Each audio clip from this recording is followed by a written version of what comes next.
30 minutes before dawn, in a quiet Massachusetts suburb buried under fresh snow, a police officer lay dying outside a home filled with other police officers. By sunrise, a narrative had already formed. By the end of that day, a woman named Karen Red would be accused of killing the man she loved. For more than 3 years, that accusation defined her existence.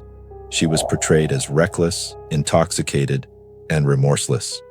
Prosecutors told a jury she ran over her boyfriend and left him to freeze to death. Supporters of the victim called her a murderer hiding behind privilege. The media turned the case into spectacle. In June 2025, after one of the most contentious trials in recent Massachusetts history, a jury rejected the state's version of events. Karen Red was found not guilty, but acquittal did not bring closure. It brought something far more volatile: permission to speak. In January 2026, Karen Red appeared on the podcast Rotten Mango for her first public interview since walking free. She did not apologize. She did not soften her claims. She accused police of staging a crime scene, manipulating evidence, and protecting their own at the expense of the truth. So I thought, well, maybe this is how police reports are written initially in a cursory fashion, that they're approximate times and then we can tighten timelines later. But that always bothered me. And then every affidavit that was accompanying every seizure of evidence after that kept saying the same thing, that on January 29th, we went to the house in Dayton at 4:30, we left at 5:30. So that was the first time I thought, all right, we're dealing with very sloppy, imprecise police. That was my first inkling that this isn't completely ticked and tied. After I was released from the arraignment on February 2nd, that evening, David Yannetti called me and said he had gotten an anonymous phone call from someone saying, you need to pay attention to who lives in the house. The question now is no longer whether the jury believed her. The question is whether the system can survive the implications of what that verdict suggests. To understand why this interview matters and why this case continues to divide public opinion long after the courtroom doors closed, we need to return to the beginning, to the snow-covered lawn, to the broken timeline, to the night John O'Keefe died. John O'Keefe was a Boston police officer with a solid reputation and deep roots in law enforcement. On the night of January 28, 2022, he spent the evening drinking with friends and colleagues. Karen Red, his girlfriend, was with him. Their relationship was imperfect, but unremarkable in the way many adult relationships are. There were arguments, there were reconciliations. There was no documented history of physical violence. After midnight, the group moved to a private residence in Canton, Massachusetts. According to prosecutors, Karen Reed dropped O'Keefe off at the house, backed up her SUV, struck him, and drove away. According to Reed, O'Keefe entered the home and never returned. She insists she did not hit him. Several hours later, John O'Keefe was found unresponsive in the snow outside the same house. He was severely injured and hypothermic. He would later be pronounced dead. What happened in those missing hours is the heart of the case. From the moment his body was discovered, the investigation moved quickly toward a conclusion. Karen Reed was present at the scene. She was hysterical. She repeatedly asked whether she could have hit him by accident. Prosecutors would later argue these statements were admissions of guilt. The defense argued they were the words of a panicked woman confronting the unimaginable. Evidence collection that morning would later come under intense scrutiny. Snow obscured the ground. Multiple people were present. Officers involved in the investigation had personal relationships with witnesses and occupants of the house. The scene was not frozen in time. It was lived in, walked through, and altered. The prosecution built its case around circumstantial evidence and inference. Damage to Reed's SUV was presented as consistent with a collision. Fragments of a taillight were later recovered near the scene. Expert testimony suggested O'Keefe's injuries could align with being struck by a vehicle. But what the state could not produce was a clean, uncontested narrative supported by physical certainty. There were no eyewitnesses to the alleged impact, no definitive blood spatter pattern matching a vehicular strike, no unbroken chain of custody that eliminated doubt about how certain evidence appeared where it did. The defense seized on those gaps. They did not simply argue reasonable doubt. They alleged something far more destabilizing, that the investigation was compromised from the start because it involved police investigating the death of one of their own. They argued alternative explanations were dismissed too quickly.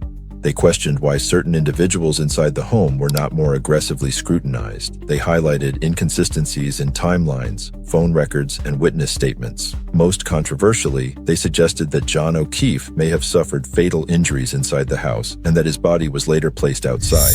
Such claims are not easily accepted by juries. Accusing law enforcement of staging evidence requires extraordinary proof. But the defense did not need to prove a conspiracy. They needed only to show that the prosecution's version of events could not be trusted beyond a reasonable doubt, and the jury listened. After weeks of testimony, they returned a verdict of not guilty. It was not a declaration of innocence in the public imagination, but it was a legal rejection of the state's case. The implications were profound. A jury had effectively said they did not believe the investigation was reliable. For the O'Keefe family, the verdict was devastating. For law enforcement, it was deeply unsettling. For Karen Redd, it was liberation without vindication. In the months following her acquittal, Redd remained silent. She did not give interviews. She did not attempt to reshape the narrative. That silence ended in January 2026 when she appeared on Rotten Mango. The choice of platform was telling. Rotten Mango is not a traditional news outlet. It is a space where crime stories are unpacked emotionally and narratively, where listeners are invited to sit with ambiguity rather than be spoon-fed conclusions. In the interview, Karen Redd spoke with measured clarity. She repeated her belief that the crime scene was manipulated. She described feeling targeted early in the investigation. She accused authorities of locking onto her as a suspect and ignoring evidence that pointed elsewhere. What made the interview so polarizing was not its content, but its tone. Redd did not sound defensive. She did not sound shaken. She spoke as someone who believes history is on her side.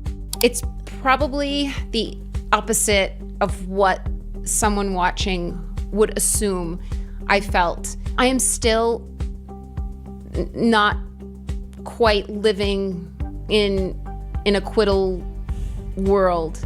I thought I would just bounce back like on a spring. It hasn't been that way.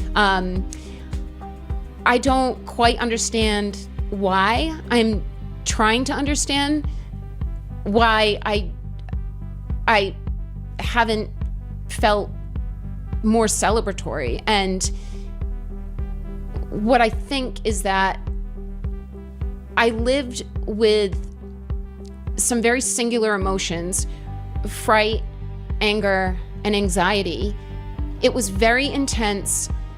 Every waking hour, I thought about my freedom and if I could lose it. And those feelings just don't disappear when a jury foreman says not guilty. I mean, there is, of course, relief, but I don't just wake up the next day and I'm living the life I lived 5 years ago. I felt my grief was being replaced with anger that was then driving this adrenaline. And I woke up every day with a real purpose, and I was appreciative that I was free to pursue this purpose. And then all of a sudden, the purpose is gone, thankfully, but I don't have a routine to go back to. It's not there anymore. I don't have a job. I don't have a home anymore. And I'm just kind of in no man's land. And I still have moments every day, very brief, like a nanosecond, where I think of something. I need to tell Liza Little this for this witness, or if God forbid I'm ever convicted, I need to make sure I tell my mother this, or it's over the feeling as soon as it starts. But there's definitely some synapses in my head that are still thinking trial hasn't happened. To supporters, the interview confirmed what they already believed, that Karen Redd survived a broken system and is now reclaiming her voice. To critics, it was a calculated move by someone who knows she can no longer be criminally prosecuted and is now shaping public opinion ahead of a civil trial. That civil trial looms large. Despite her acquittal, Karen Reed is still facing a wrongful death lawsuit filed by John O'Keefe's family. The burden of proof is lower. The jury pool will be different. Public statements can carry consequences. In civil court, the question is not whether Karen Reid committed murder. It is whether she bears responsibility for John O'Keefe's death. That distinction matters. The interview, while cathartic for some listeners, may complicate her legal position. Every assertion becomes discoverable. Every accusation invites rebuttal. Beyond the courtroom, the case has become a cultural Rorschach test. It forces the public to confront uncomfortable questions about institutional trust, about how quickly narratives harden, about how often early assumptions dictate outcomes long before evidence is fully examined. It also exposes the limits of the justice system. Criminal trials are not designed to uncover absolute truth. They are designed to test whether the state has met a specific burden under strict rules. When a jury says no, it does not mean the truth has been revealed. It means the truth was not proven. Karen Reid is now free, but she is not absolved in the eyes of everyone. John O'Keefe is gone, and no verdict can restore what was lost. The podcast interview did not close the case. It reopened it. This is what makes the Karen Reid story so unsettling. There is no clean ending, no moment where the camera pulls back and the moral is delivered. There is only doubt layered on top of grief, suspicion layered on top of silence. In true crime, the most disturbing cases are not the ones with clear villains. They are the ones where certainty collapses and everyone is forced to live with the possibility that something fundamental went wrong. Karen Reid's acquittal answered one legal question. Her interview raised dozens more, and as the civil case approaches, the story remains suspended between accountability and ambiguity. In the end, this is not just a story about one woman or one night. It is a story about what happens when trust fractures, when institutions are questioned, and when the truth becomes something every side claims, but no one can fully possess. The snow has long since melted. The courtroom is quiet, but the case is not over. It is simply waiting for its next reckoning.